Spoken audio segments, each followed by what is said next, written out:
Watch him. I'll watch him.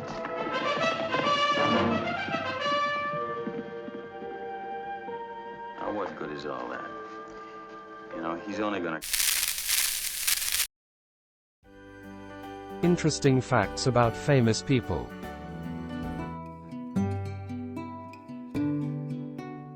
Great Noir Westerns.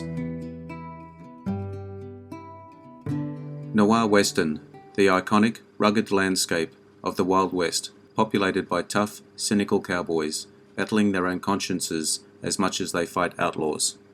The pairing of the Western with the gritty world of film noir is a welcome one, and its separation from the charming naivete a necessary one. John Wayne symbolically rides off into the colourful sunset, while Robert Mitchum sits tall in the saddle, sneering as dark shadows threaten to engulf the scene. Today, we will take a look at some great noir western films, worth a look or relook. If you enjoy this video, hit the notification button to get my new videos. If you want to check out my many other videos, head over to my channel. The link is in the description. Let's get into it.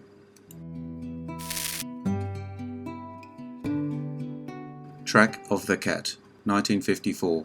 Director, William A. Wellman. Maintaining the essential noir ingredient of the moody loner, reliably played by the king of noir, Robert Mitchum.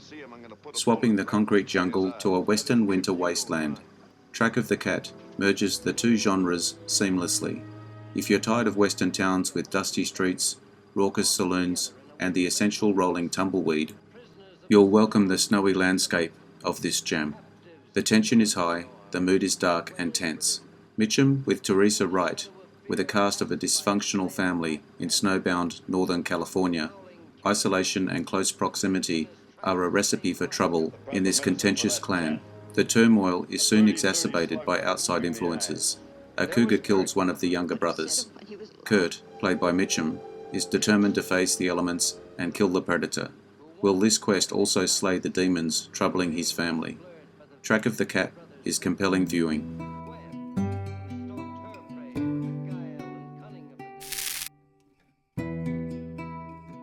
The Furies, 1950. Director, Anthony Mann. A melodramatic adventure featuring a tough, savvy female protagonist. The Furies is essential to this video. If you haven't seen this film, don't miss the chance to watch the great Barbara Stanwyck in this noir western. Walter Houston, in his last role, is a tough ranch owner whose daughter, Stanwyck, is the only person who can stand up to him. Their relationship is also a loving one. That is, until they become entangled in romances that threaten to split the family. Witnessing the two go head-to-head on screen is a treat. This compelling drama earns its place as a great noir western.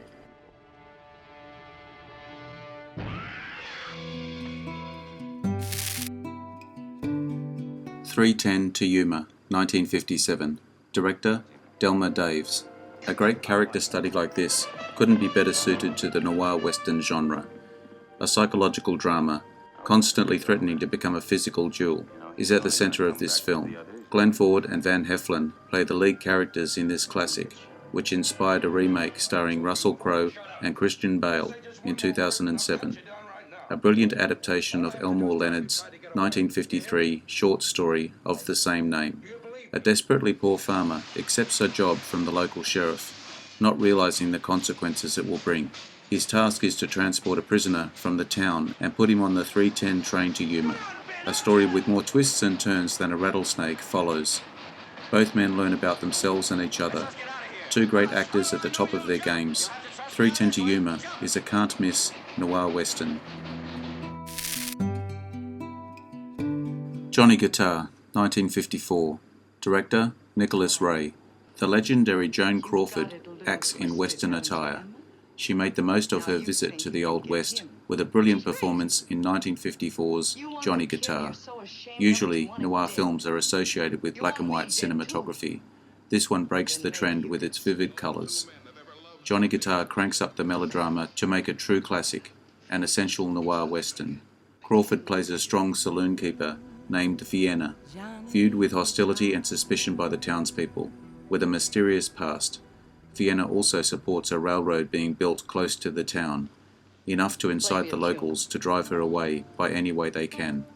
Vienna won't give up that easy, with help from some capable friends, making a determined final stand.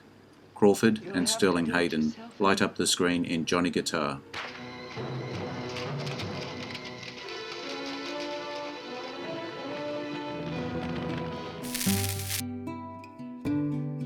"40 Guns", 1957. Director Samuel Fuller. A Fuller Western always had a better-than-average chance of also becoming a noir film. 40 Guns confirms those suspicions. Fuller's moody, sullen style takes a trip to the Old West for a film that's as memorable as it is unusual. Barbara Stanwyck brings her impressive acting skills to this film, made by this maverick director. Stanwyck plays a strong rancher, the undisputed queen of her domain, supported by an army of cowboys willing to do her bidding. But when one of her men goes too far and shoots a lawman, the town erupts in chaos and anger. Drama ensues with a storm of bullets, and unpredictably defines the plot. An exciting film by a legendary director, the perfect film for another killer performance by Barbara Stanwyck.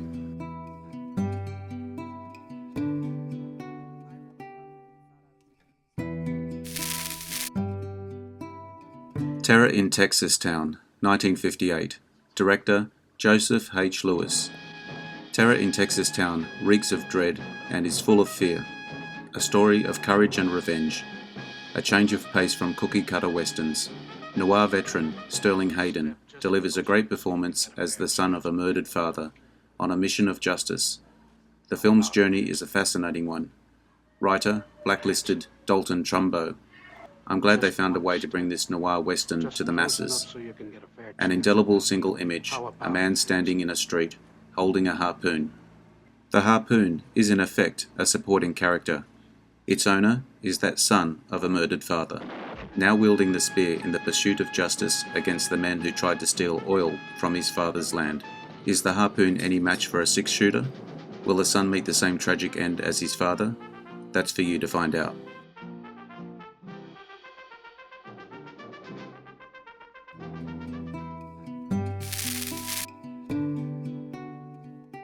Lonely Are the Brave, 1962. Director David Miller. Perfectly depicting the self-destructive mood of noir films. A western to remember, featuring the phenomenal Kirk Douglas, with support from Walter Matthau. A refreshing change from standard westerns, often cited as Douglas's favourite of all the movies he made. In a more contemporary world than most westerns are set, an itinerant loner named Burns, played by Douglas, a cowboy for hire. He finds out that a friend has been thrown in jail. Burns is determined to help him escape. He decides the best way to accomplish this task is from the inside. He gets himself arrested. The drama then really begins. Not a fluffy, feel-good film, but audiences are sure to get a familiar feeling that comes with great cinema.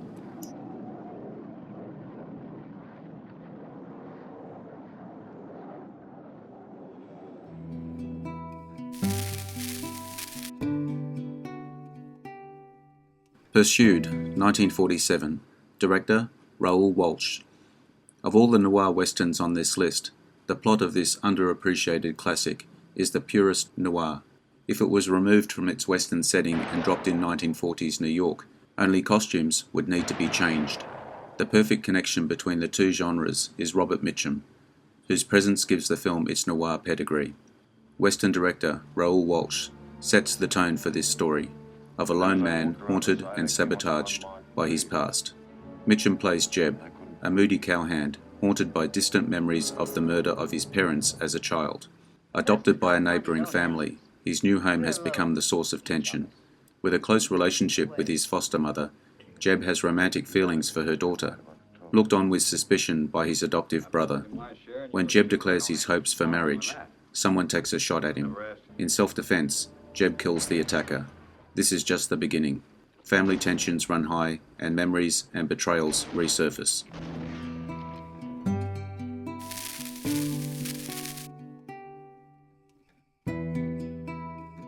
The Oxbow Incident, 1943. Director William A. Wellman. With a cast full of menacing characters, bent on shedding blood, a noble-minded, everyday man takes a lonely stand against the mob. The contrast between good and evil is as obvious as the black and white cinematography. In typical noir fashion, the hero is at odds with his own conscience. In this film, his internal struggle puts his life in danger. Henry Fonda and Dana Andrews head up the all-star cast in this classic movie, losing the Oscar for Best Picture to Casablanca. Cinema lovers recognise its obvious pedigree. A film with a strong moral compass, an accidental member of a posse which quickly turns ugly when they catch 3 suspects. Fonda's efforts to prevent the hanging of the men without a proper trial drew suspicion and anger from the posse, who were already mistrustful of their new members. Flawlessly made and guaranteed to stick with you long after the credits. Conscience of all men that ever lived.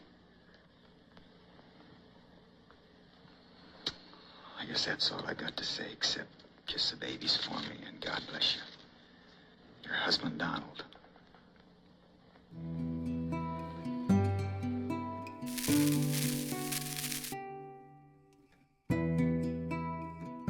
High Noon, 1952. Director, Fred Zinnemann.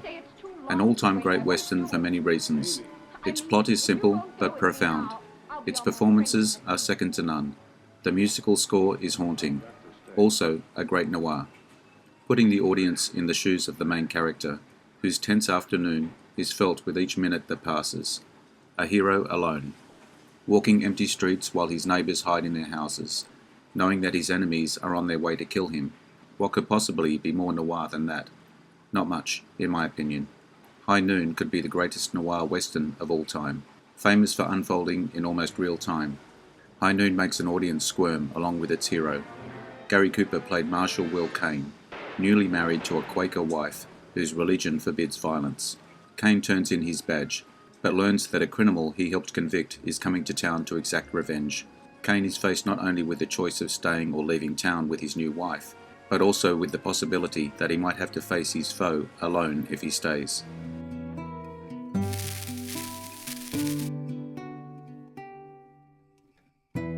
I hope you enjoyed the video.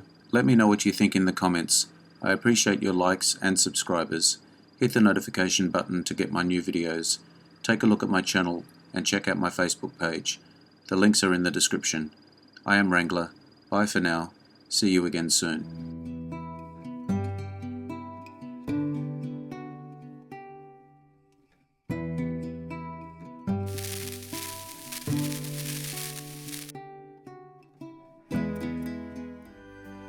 Interesting facts about famous people.